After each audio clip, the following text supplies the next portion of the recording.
কি রে ভাই ফুটো, তোর যে কোনো পাত্তাই নাই, কি ব্যাপার রে? আজ কদিন তোর দেখা সাক্ষাৎই নাই যে। হ্যাঁ, একটু ব্যস্ত আছি, তাই তেমন একটা দেখতে পাস নাই আমাকে। আর তো কদিন পরেই বিশ্বকর্মা পূজা, তা গ্যারেজ পূজা করবো, তার সব আয়োজন করতে হবে। তা কি কি আয়োজন করছো রে ফুটো, একটু বল শুনি। ঠাকুর কিনতে হবে, পূজার জিনিস কিনতে হবে, বামুন বলতে হবে, প্যান্ডেল করতে হবে, ফল টল কিনতে হবে। হ্যাঁ হ্যাঁ, সে তো হবে, কি বলি আর কি কি ব্যবস্থা হবে? সবার জন্য মিষ্টির প্যাকেট থাকবে, আর খিচুড়ি তরকারি চাটনি হবে। বাড়ি মিষ্টির প্যাকেট আবার খিচুড়ি, এত আয়োজন কোথায়? মন দিয়ে শুনি, যেতে হবে। তাহলে সবাই আসবে এক মিষ্টির প্যাকেটের জন্য, আর আমার কাস্টমারও বাড়বে। কিন্তু দমে খরচ রে ভাই।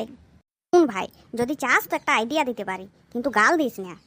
তোর খরচও কমবে আর কাস্টমারও বাড়বে। না না, গাল কেনে দেবো, বল বল।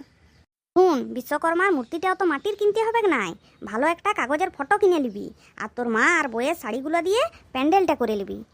নামপাড়ার মাতলা বামুনকে দিয়ে পূজাটা করা, তাহলে কম পয়সায় হয়ে যাবে। আর ওই দুটি ফল টল কিনে নিবি।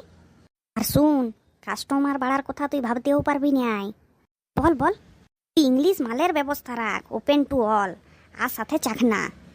তারপর দেখ, তোর নাম সবার মুখে মুখে থাকবে। শালা, বিশ্বকর্মা পূজায় যদি এরকম ব্যবস্থা থাকে, তাহলে তো আমি আমার মা, বউ, ছেলে পুলে, ভাই বোন সবাইকে নিয়ে চলে যাব। সবার একটা একটা করে আমার দাদা হবে। শুন, যাদের ঘরে 4 জন লোক বা তার বেশি লোক, তাদেরকে একটা বোতল ফুল দিবি। যাদের ঘরে 2 জন থেকে 3 জন লোক, তাদেরকে হাফ বোতল দিবি। আর যাদের ঘরে 1 জন লোক, তাদেরকে কি দেবো? তাদেরকে নিপটে দিবি। শালা, আমার সব প্ল্যানে জল ঢেলে দিল। আমি যত জনকেই নিয়ে যাই, আমি একটার বেশি আর পাবো না মনে হয়।